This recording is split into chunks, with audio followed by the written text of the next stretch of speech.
So ఈరోజైతే 3 matches very very very ఎగ్జైటెడ్గా వచ్చింది. మన ప్రిడిక్షన్ ప్రకారం 3 ఓడిపోయింది. వాస్తవం చెప్పాలంటే టగ్ ఆఫ్ వార్ వస్తుంది అనుకున్నాం, కానీ మన ప్రిడిక్షన్లో ఏదైతుందో అనుకున్నామో ఆ టీంలు కాకుండా అవతల టీం గెలిచింది. First of all Australia versus Zimbabwe గురించి మాట్లాడితే, ఆస్ట్రేలియా అనేది బీ టీంతో ఆడినట్టు అనిపించింది. There is no consistency from last 2 matches. అంతా ఏదో ఈ వరల్డ్ కప్ కోసం వచ్చినట్టు కూడా అలా అనిపించట్లేదు. ఆడుతున్నారు, పోతున్నారు. But Zimbabwe they have a spirit. Old generation మొత్తం కనబడ్డాను. కొట్టిన రన్స్ను సేవ్ చేసుకోవడము, ఓలంగా అప్పుడైతే ఎట్లా బౌలింగ్ చేశాడో ఈరోజు కూడా ఇతను అట్లనే 4 వికెట్లు తీసుకోవడము, స్పిరిట్ అట్లనే కంటిన్యూ చేయడము, డైవ్ క్యాచెస్ పట్టడము, ఇట్స్ ఒక సూపర్ అనిపించింది. ఆస్ట్రేలియా మ్యాక్స్వెల్ అవుట్ అయినప్పుడే నాకు క్లోజ్ మ్యాచ్ అయిపోయింది. There is no consistency Australia. So ఇంకా ఆస్ట్రేలియాకి ఇంకా 2 మ్యాచెస్ ఉన్నాయి. What is going to miracle మనం చెప్పలేము.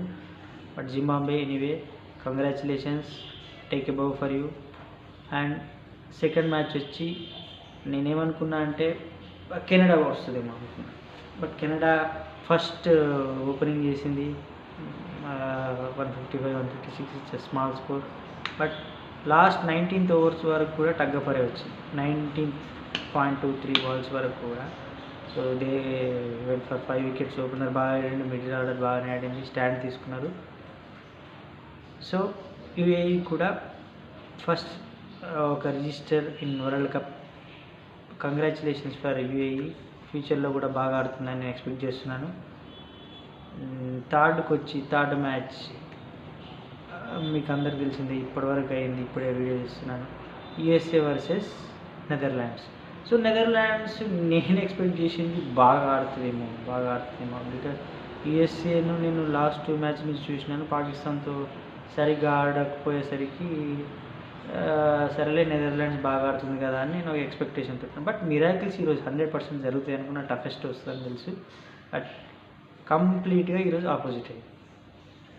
Even 196 total, Chennai ground. అసలు క్రౌడ్ కూడా సూపర్గా వచ్చింది. సేమ్ నెదర్లాండ్స్ ఆల్ అవుట్ అవ్వడం ఏంటండి, యాక్చువల్గా లాస్ట్ వరకు కూడా ఆడేదండి. ఇది స్మాల్ కాంపిటీషన్స్ అనుకుంటున్నారు. It's world cup, every one will see. At least మనం జియో హాట్స్టార్లో చూస్తున్నాం కాబట్టి ఒక బ్రాడ్కాస్టర్లోనే 4 crores మనం చూస్తుంటే, స్టార్ స్పోర్ట్స్ ఎంతమంది చూసి ఉంటారు, ఇంకా వేరే ఆన్లైన్ ఆఫ్లైన్ ప్లాట్ఫామ్స్లో ఎన్నో చూసి ఉంటారు.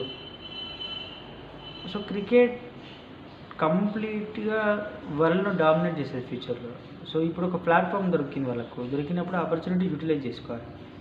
యూఎస్ఏ ఇండియాతో భలే ఆడింది, సెకండ్ మిస్, థర్డ్ ఈరోజు కూడా భలే ఆడింది. So they have a consistency. Plus India players, Pakistan players mixed in that USA team. So